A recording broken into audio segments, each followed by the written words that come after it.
I like to talk about the economic truth triangle. Awesome. There's kind of an economic truth in business that you cannot have the absolute best technology and the best service and the lowest price. In the business world, you can't have all three of those, right? How do you solve for that?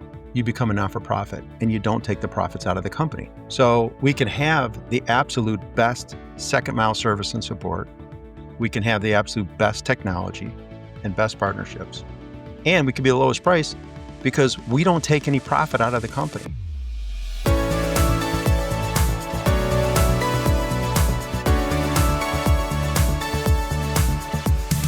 Hey everyone, welcome to Stewardship Leader.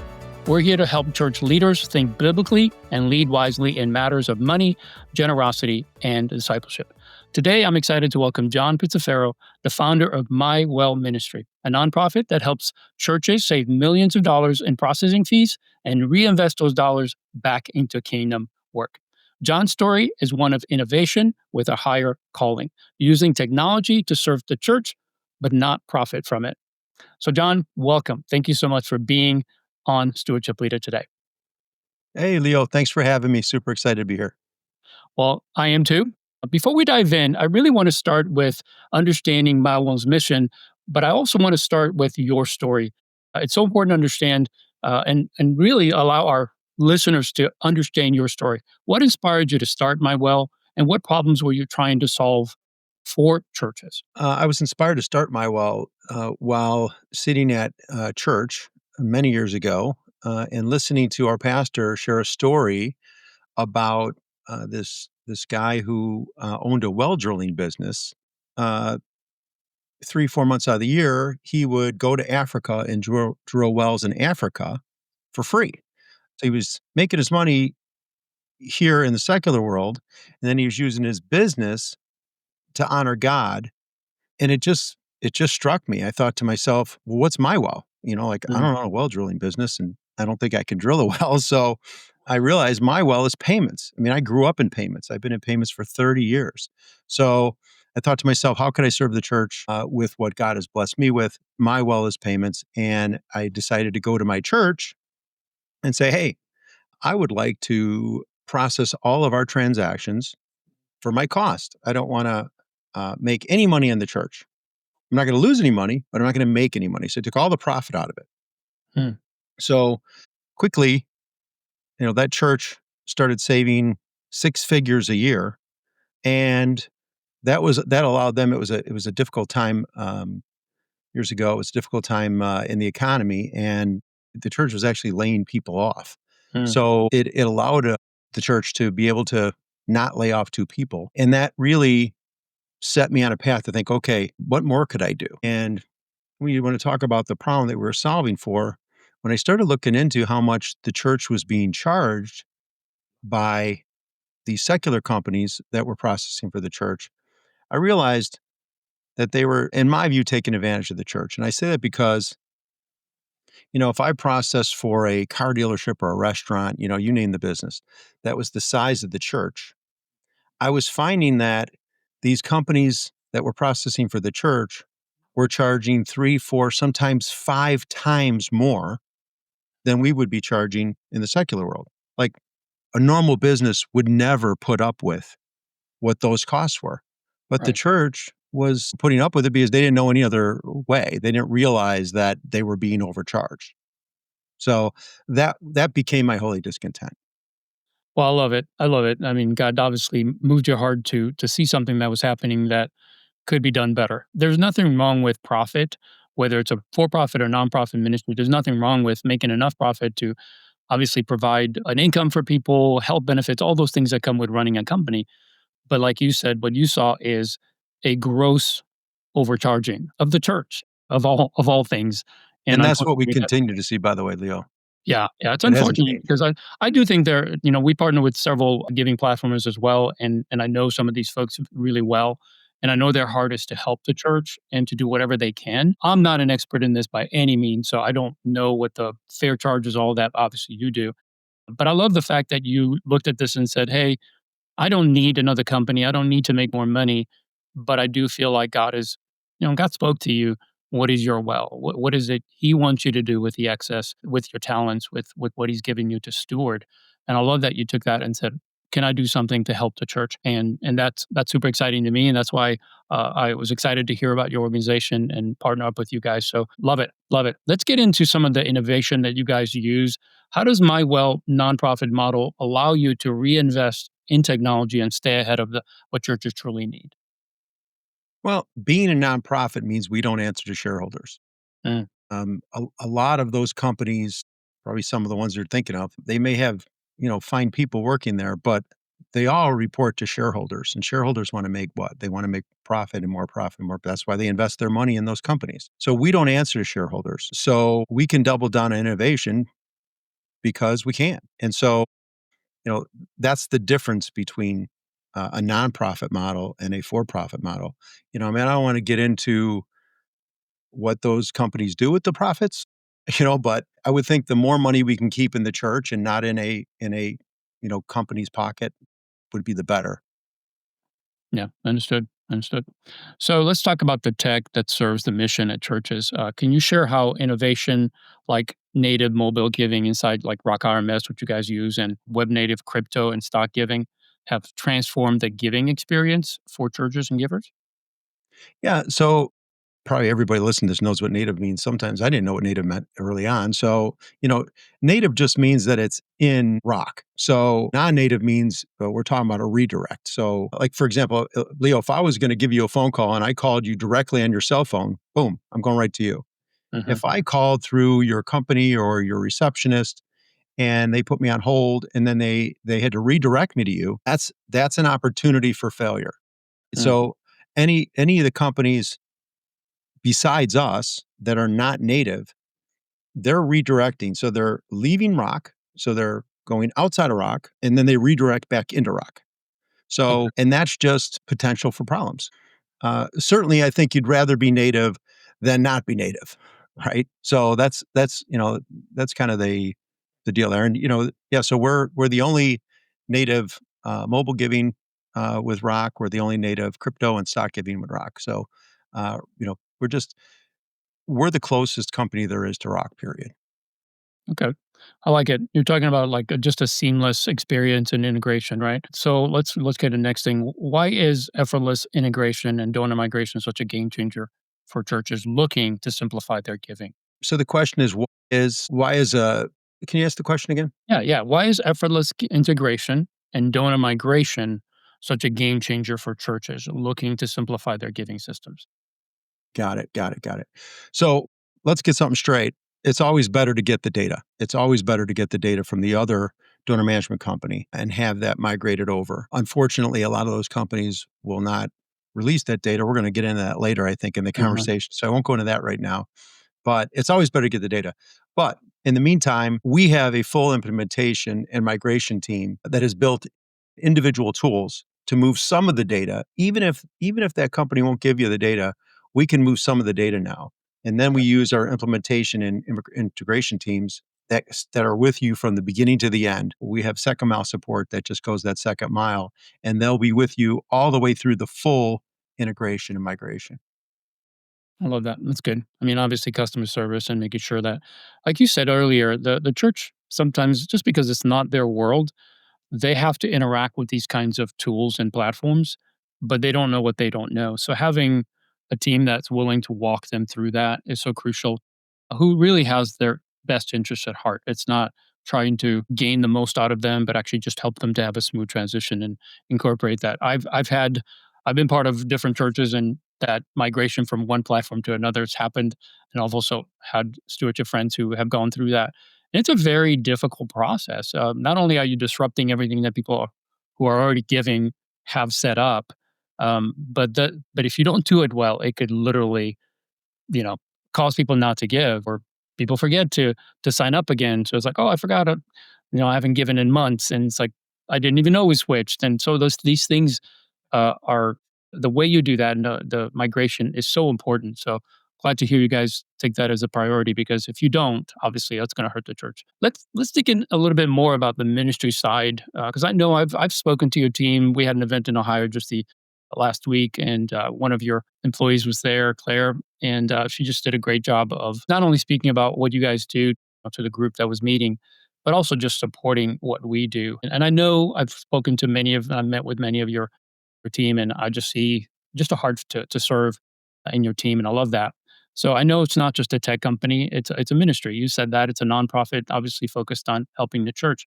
So how does having a team that has served in churches, because I know some of them have served in churches before, help you connect and support pastors and those that are involved in the giving side of the church? Well, Leo, you're absolutely right. We have many, the majority of our staff has worked at churches at some point in their career. And I just think it helps that they understand the tension between mission and resources. They get that better. So they make a better partnership. As one ministry and another ministry, we just make a better partnership than a ministry and a private equity company. We just get them better, and I think that the proof's in the pudding. So you'll see it in your experience with us. Yeah, that's awesome. I love that. Like I said, I've met your folks, so I agree with that. All right, so let's talk about stewardship and transparency because this is something that's very important to us. Um, you're a technology company. There's a lot of things, like I said, the church or the people that are in the church that are dealing with this technology may not be aware of. So, how do you build that into what you guys do? No hidden fees, no markups, and why is that such an important value? How does it model biblical stewardship for churches and donors alike? Okay, now we're getting into it a little bit. I like to talk about the economic truth triangle. Awesome. There's kind of an economic truth in business that you cannot have the absolute best technology and the best service and the lowest price. Mm, In the okay. business world, you can't have all three of those, right? How do you solve for that? You become a not for profit and you don't take the profits out of the company. So we can have the absolute best second mile service and support. We can have the absolute best technology and best partnerships. And we can be the lowest price because we don't take any profit out of the company. We don't have to pay investors and shareholders and owners and what have you. That's the way that you get around that true triangle. Hmm. And then when you start talking about your question about transparency.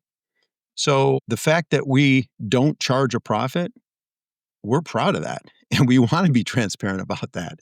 So, and anyone who's not transparent about their fees, I would beware, right? So, we're going to stand before holy God one day and have to account for, what we disclosed and what we didn't disclose to his church. So I would just say that, you want to be as transparent as you can be. Sure, that makes sense. Hey friend, quick pause.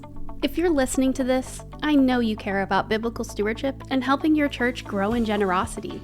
But you don't have to do it alone.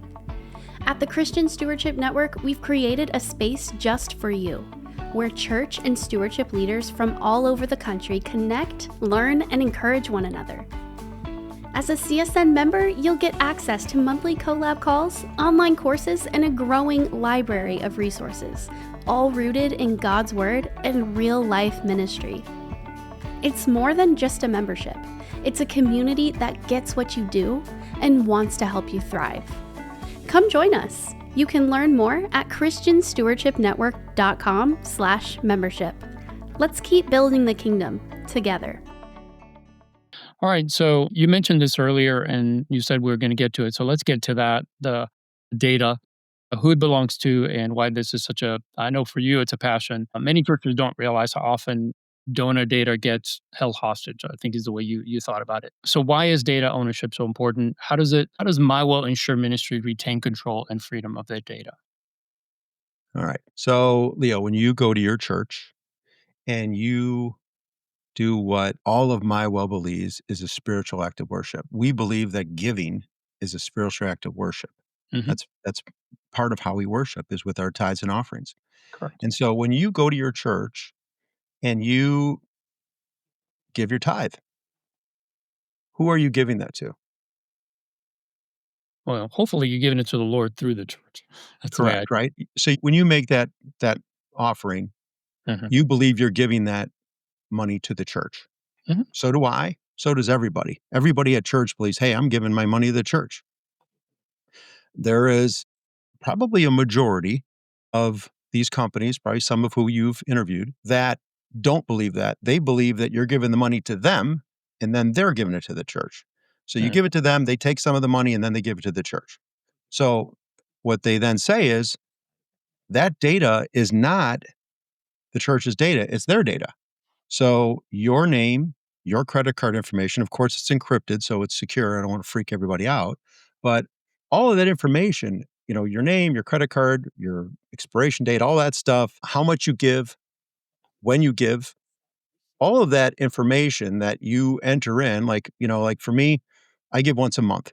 So once a month, it automatically comes out of my checking account, and that's what I do. So they know once a month, that's when John gives. And, they know how much I give and they understand all that.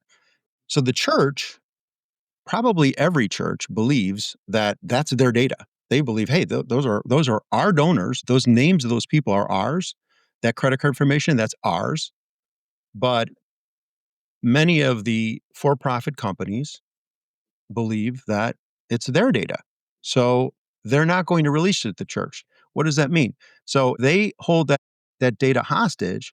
So if these companies would share that data like we do, like if somebody wanted to leave us, churches don't leave us, but if somebody wanted to leave us, we would give them all their data and they could take it with them and they can go wherever they want to go. But when they don't give that data, it makes the migration more difficult. That's why we had to create these migration tools and staff up migration and implementation teams so that we can help these churches move, even when the company that they're with will not help them move and give them their data.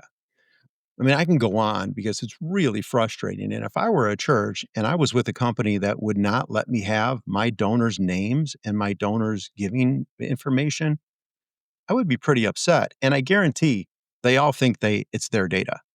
But once they put the call in and say, "Hey, we want to move to my well," that's when they find out, "Oh no, we can't give you that data." And again, I've been in this business for 30 years. There's no legitimate reason why they cannot give you that data. And if they tell you there's a legitimate reason, then they will lie to you about other things as well. yeah, I mean, it would make sense to me. Again, it's not my world, it's yours, and I trust what you're saying. That information, it's their donors, so why would it make that difficult? Obviously, no company wants to lose business, lose clients, but, But as a church, it's not a client, yeah, and that's the problem. That's the problem is that the hottest the hottest vertical in payments right now, right, in the payments business. I'm not talking about just in the church. I'm talking about in the fintech and payments. The hottest vertical in the United States right now is churches. That's the and hottest vertical.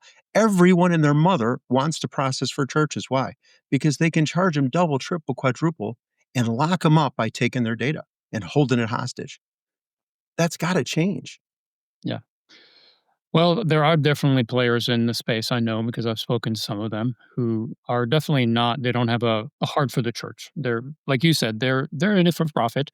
And again, that's okay. I'm not against someone making a profit. Business obviously has to have some profit. You have to make enough to be able to keep your employees paid and all of that. But again, it just depends on what's their motivation and are they being fair in their pricing. And from what you're saying, they're not being that. I don't know Well, that. I agree with you, Leo. I totally agree with you that I've always thought to myself, there's profit. Profit's not a dirty word. No, of course not. Profit's not a dirty word, but obscene profit on tithes and offerings to me is not okay. Yeah. And that's why I started this. Yeah. I think it's also, one thing that I think about, I don't work on staff at a church. And when I did, I was not in charge of the financial transactions or any of that. But I would think that it's important for a church to understand who they're engaging with when it comes to this. Because if they don't understand, if it's not a good, I think of just a scriptural basis of getting into a covenant, into an agreement, into a partnership. And I think about that, like if you get into a partnership and you're what scripture talks about unequally yoked, meaning you have different values, different goals. And if that's the case, I think it's really important for the church to understand and educate themselves to understand that, hey, maybe this organization can do everything we want them to do, but are they really for us? Are they really going to treat us fairly and charge us what's reasonable rather than what's, like you said, obscene. And I think that's a responsibility for the church as well. But, And the church they didn't have a choice in the past, Leo. So, mm, in the past, my well wasn't here. My well was not doing donor management. We were just processing transactions for the church. We really have only gotten to the point where we're as good or better than everybody else in the space about a year and a half, 2 years ago. So, they didn't always have the choice to go with a partner.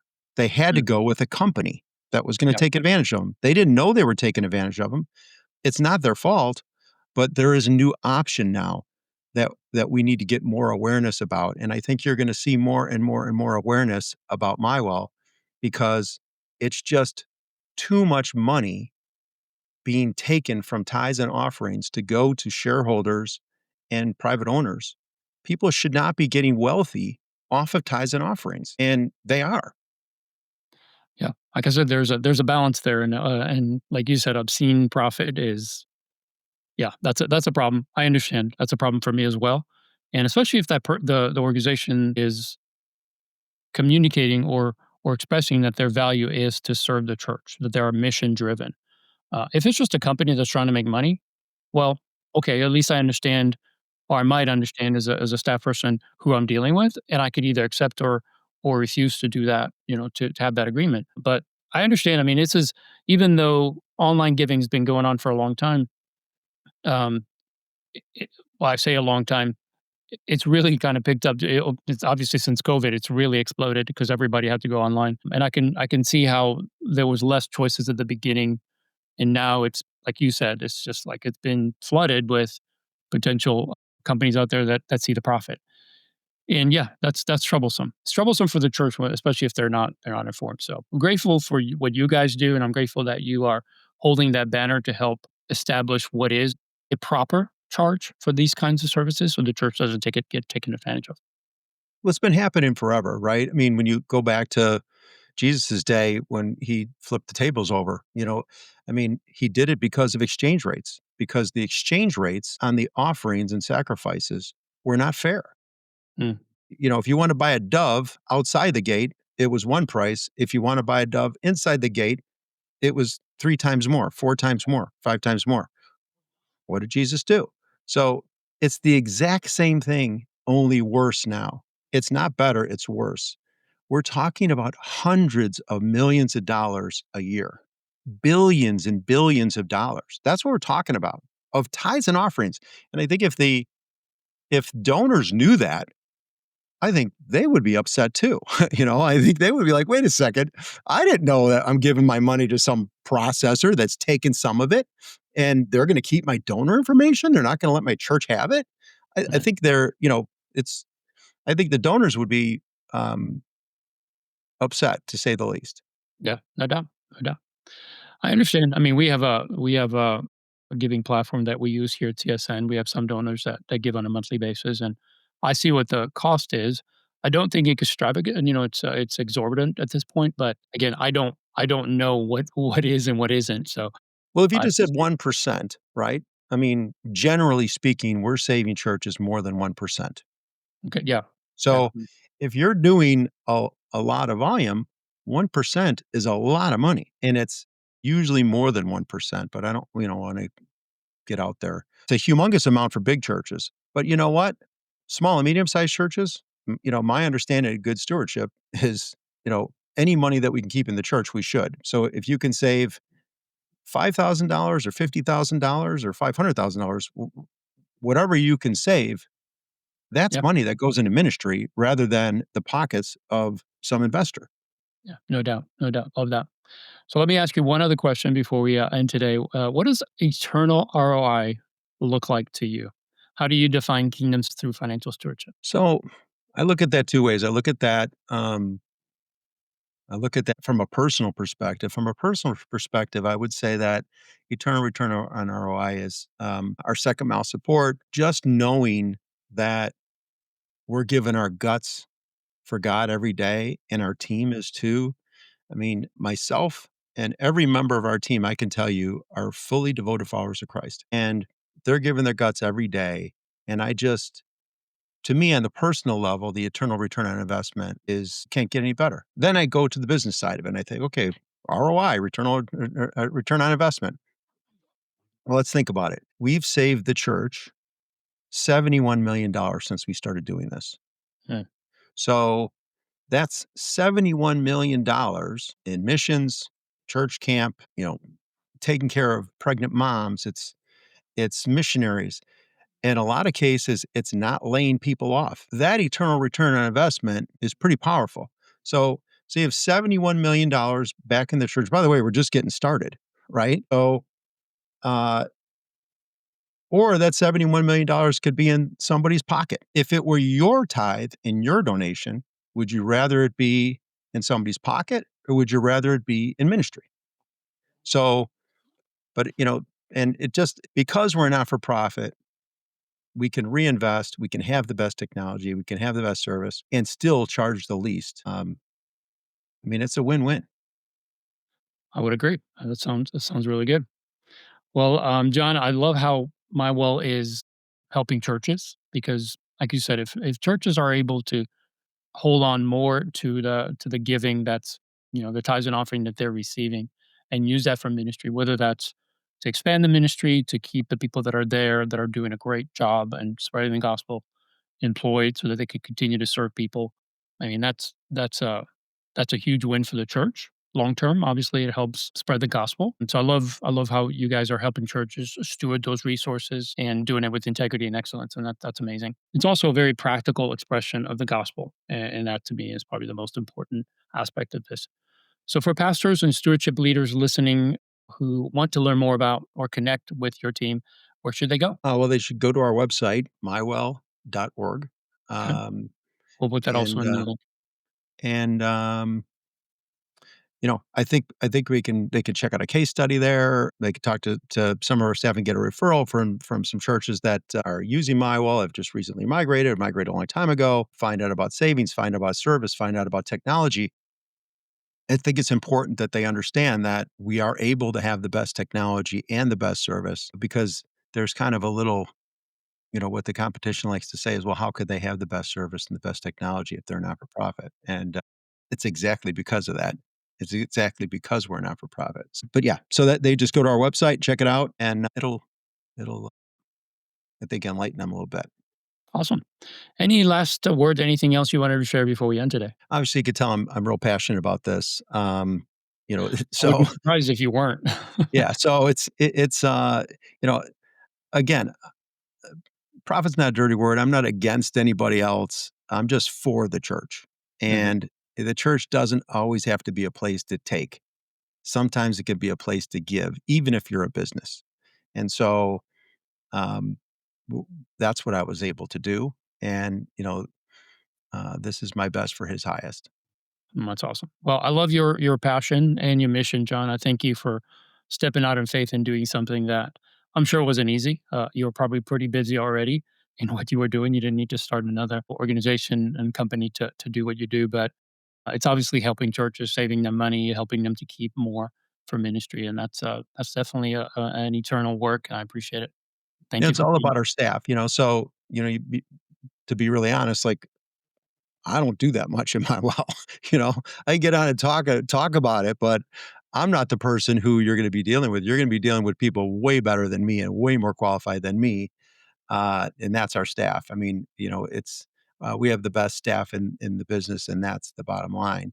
And we're able to pay them because we don't take profits out, so I can pay them top of scale, and people don't leave my well. That's good. That's good. Well, thank you, John. Again, thank you for being on. I appreciate your time and sharing everything about my well. Awesome. Thank you so much, Leo. It was a pleasure. Now, for you that are listening, thank you so much for joining us today. If you'd like to go deeper in learning how to build a culture of stewardship and generosity in your church, I'd love to invite you to explore the resources available at Christian Stewardship Network. You'll find free webinars, practical articles, of course, this podcast, as well as live and virtual events, all designed to help you lead with confidence in this area of stewardship and generosity. You can also join our CSN membership, where churches lead um, by example and help each other gain access to hands on tools, monthly collaboration calls, and supportive community of leaders who are walking this journey out and can do it with you together. So if you want to know more, visit christianstewardshipnetwork.com. And again, thank you for joining us, and we'll see you next time on Stewardship Leader.